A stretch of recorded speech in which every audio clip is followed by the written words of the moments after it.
Hello, everybody. I'm Dean Takahashi. I'm the Editorial Director at GamesBeat. Happy to be here with Faisal Kazim, and he is the Director of Foresight at the Dubai Future Foundation. I guess we can start by asking, what is that title? What kind of job is that? Thank you very much. Uh-huh. So, maybe I can start with Dubai Future Foundation itself because it's tied to that job title. The Dubai Future Foundation was launched to position Dubai 10 years in the future. So that makes it a very, very broad kind of mandate. And it is a Dubai government organization. And even though it's a government entity, we work very closely with the private sector. And the ultimate goal is to provide positive impact, not just on the Emirates economically, but on the Emirates society as well. So a lot of the work that we do is looking at industries of the future. That's where the word foresight comes from. We conduct a lot of research, a lot of primary research as well, surveys, phone calls, and scenarios for what are the different pathways for the future of various industries. So we've been exploring industries from everything from the planet, climate change mitigation, to energy, the future of energy, to AI, of course. But also, one of the things that we noticed was the games industry was actually an industry that is both an industry of today, but also an industry of the future, because it is a very versatile industry. So the skill sets that are used to to develop games, to design games, we believe are the same skill sets that are going to be required in the future, because the one thing we're betting on is that the future is going to be digital. Interesting. And I guess everybody will sort of have a question at some point of like, why Dubai? And your job is really to convince them. I think this is the place. This is the place you want to be, the place you want to go.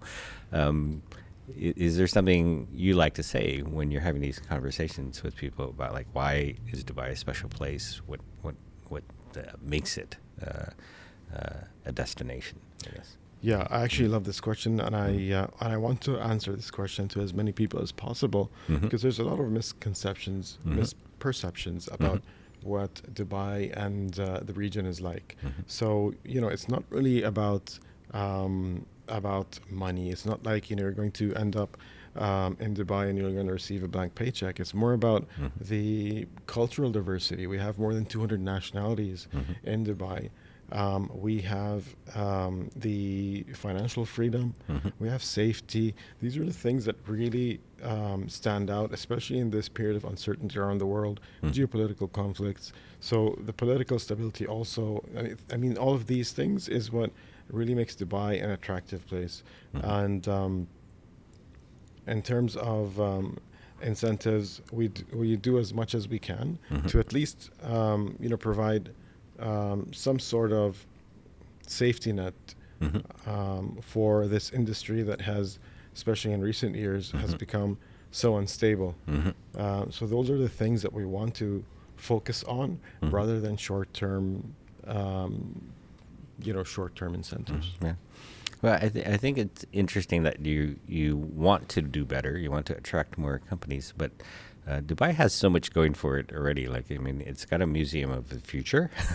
It's got one of the biggest malls in the world, I guess, if not the biggest, right? And so many amazing things that you can experience there. Tourism is something that I think everybody ought to try and discover about this place. And it's almost like you don't need all this help. You're sort of a natural magnet already as the way this society is set up, right? Yes, and that's also another. It's almost like it has two. It's benefiting Dubai in two different ways, right? So there's obviously tourism, the economic impact that comes from tourism, But again, we have met a lot of people that would be visiting Dubai for the first time. Maybe they're attracted by the Museum of the Future, or they're attracted by the Burj Khalifa, or they're attracted by Burj Al Arab or the other attractions. But so what that does is people that don't know anything about Dubai or the region or have the wrong kind of perception about Dubai, they end up coming to Dubai, and one of the first things that they tell us is, wow, we didn't think Dubai was like this. Dubai is, they pick the one or two things that they didn't know about Dubai, and then all of a sudden they start thinking about, wait a minute, like, what if we open an office in Dubai? And then they start thinking about, what are the schools like? What are the services like? And then they start exploring those things. We're very hands-on with those things as well. We have government entities that are focused specifically on guiding teams in terms of not just how to set up offices, but also for things like finding them showing them the right neighborhoods, schools, etc. So yeah, I mean those landmarks are there, but they also bring secondary benefits like fixing the misconceptions about Dubai. Yeah. And one of the things I'd heard was that you can pay your rent in cryptocurrency, and I can't think of too many other places in the world where that's a thing, right? It's interesting. And as far as attracting the game industry, I guess I'd be interested in knowing how you think about it. You have rich neighbors. There's lots of competition for these game companies or game developers. They're kind of a scarce resource in the world. So how are you trying to attract the game industry into Dubai? And I know I've heard you describe this before as you're doing it the hard way, right? So tell us more about that. Sure. So we are doing it the hard way. We're also doing it in a way that's complementary to everything else that's happening around us. There are amazing things that are happening in Abu Dhabi, which is an emirate in the United Arab Emirates. Amazing things happening in the Kingdom of Saudi Arabia. They have the Esports World Cup. So one of the things that we're looking to do is do things that are complementary to everything that's happening around us. And the hard way, what I meant by that was, it's to try and grow the ecosystem organically. And the hope is that once, if you do it organically, the impact will be more long term. And it is also the hard way, because we instead of offering financial incentives for people to open offices, it's more about us being out there on the ground and talking to as many people as we can, showing our industry to as many people as we can, and also facing criticisms every now and then, trying to resolve them, taking it as constructive feedback. That's the hard way, and that's the long-lasting way, and that's the approach we want to take. And I guess it still works, though, because you guys have put a lot of work into just making it a good place to be. As you mentioned, it's one of the safest places in the world. It has all these advantages. It's got a familiar way of allowing business to happen, and to happen fast and smoothly, I guess. You try to foresee the kind of regulations that are necessary, so you've got these plans that go a decade out. You want to tell us a bit about, say,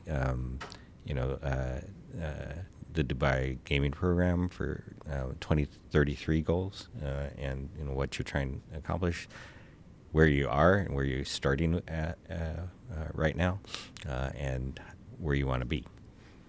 Sure. So a lot of it is really trying to address what we just talked about.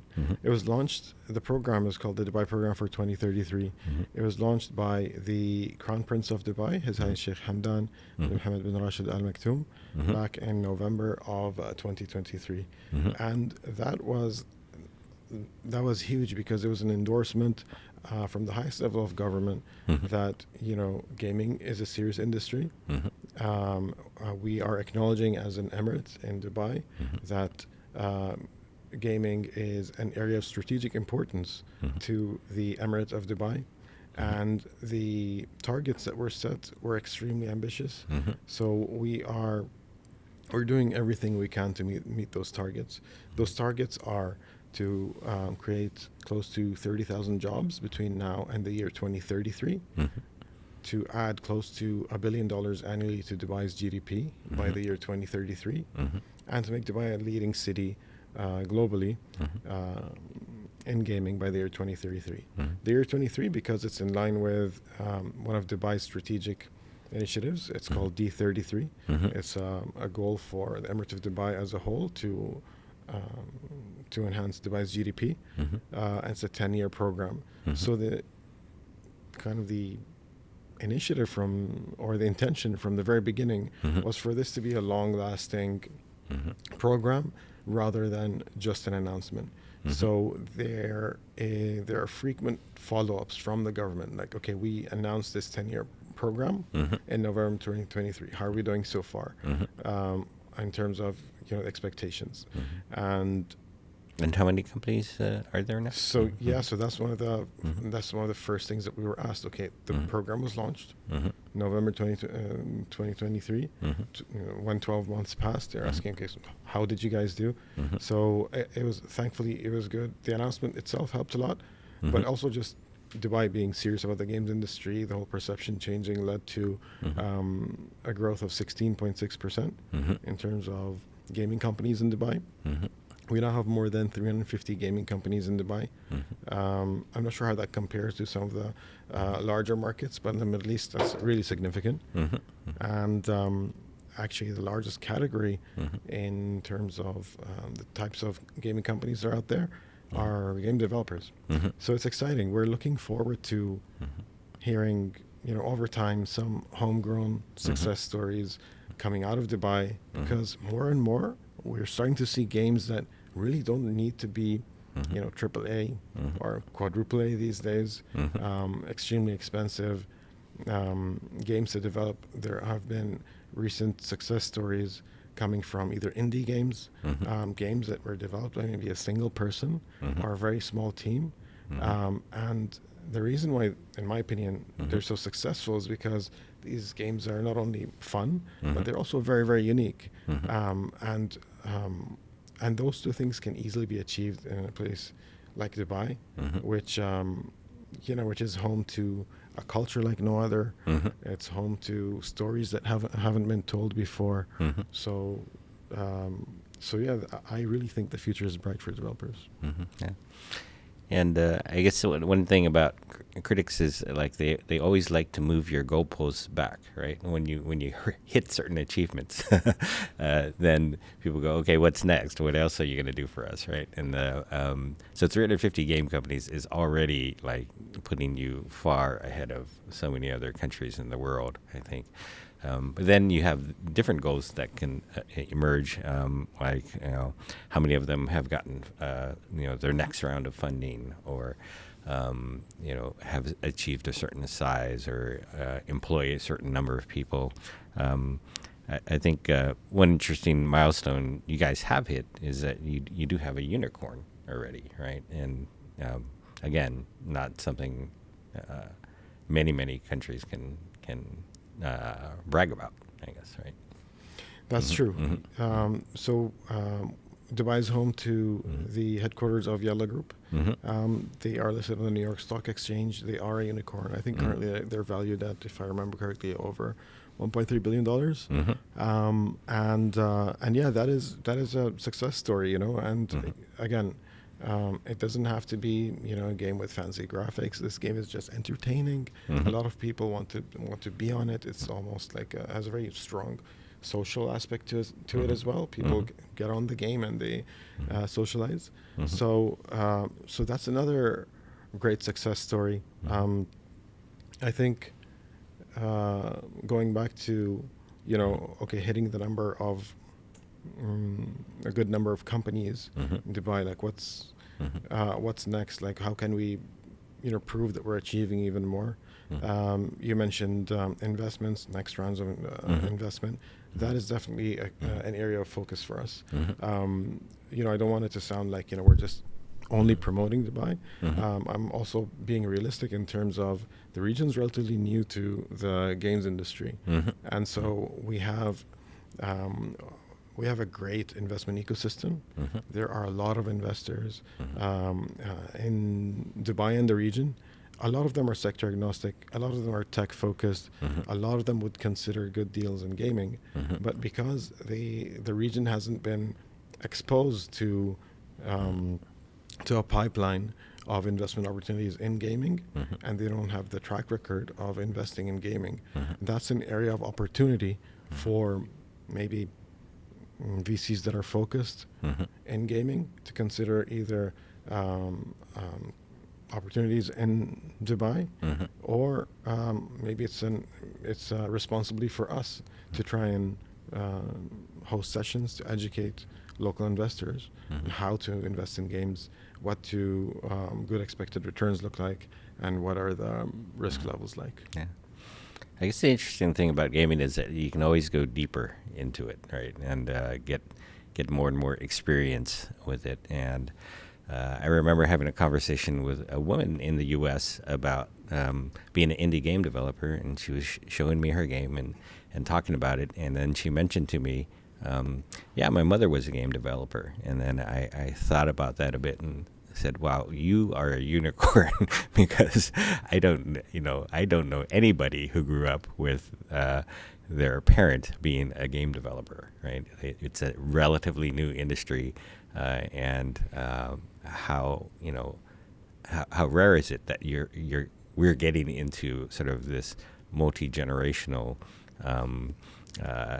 game development history with families now, and those are huge advantages, that can happen with different regions that have been at it for a long time. Like, for the longest time, it was just Japan, Europe, and the U.S. making games. But I think with, big opportunities that have happened with mobile games, the talent has spread all over the world now. But still, the countries that can go deepest with it are the ones that are, having second or even, third generation game developers in families. And you would think that they would be the veterans of the industry. They would be the ones that, can, build teams, attract people, understand, how complex this business is. And yeah, it takes generations to get there, right? And not every country just, can snap their fingers and say, we're gonna do this right away, right? So, but that's what I mean by, you can go deeper with gaming for a long time. It's kind of like the Disney generations, I think, too, where, families are so into Disney that, grandparents, parents, and kids are all watching Disney shows together. And that's a very difficult thing for anybody else to compete with, right? Yes, 100%. I have two thoughts on that. So the first is, millennials are now, becoming parents, and millennials mostly understand, the benefits that come from the games industry. It's the other side of it is we have a responsibility to ensure that maybe because of lack of understanding of the impact of gaming on children and youth, that certain parents might encourage their children to just avoid video games altogether. And so the risk there is that, if you consider a future where game development skills are required for developing something really positive for our societies, those people will unfortunately not be able to contribute.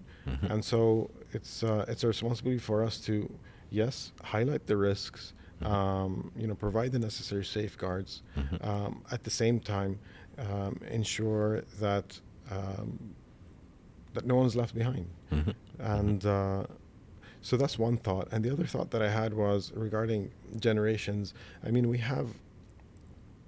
don't have. I mean, the UAE's population grew massively Mm-hmm. in the last couple decades, Mm-hmm. and so we don't have that scale of generational knowledge. Mm-hmm. And so, what we're looking to do is we did have a couple of new educational programs that were launched. Mm-hmm. There are now bachelor's degrees Mm-hmm. from some of the bigger universities in Dubai. Mm-hmm. American University in Dubai is offering a bachelor's degree in Mm-hmm. game development and game design. Mm-hmm. There's also SAE Institute providing great programs Mm-hmm. in game development, and there are others as well.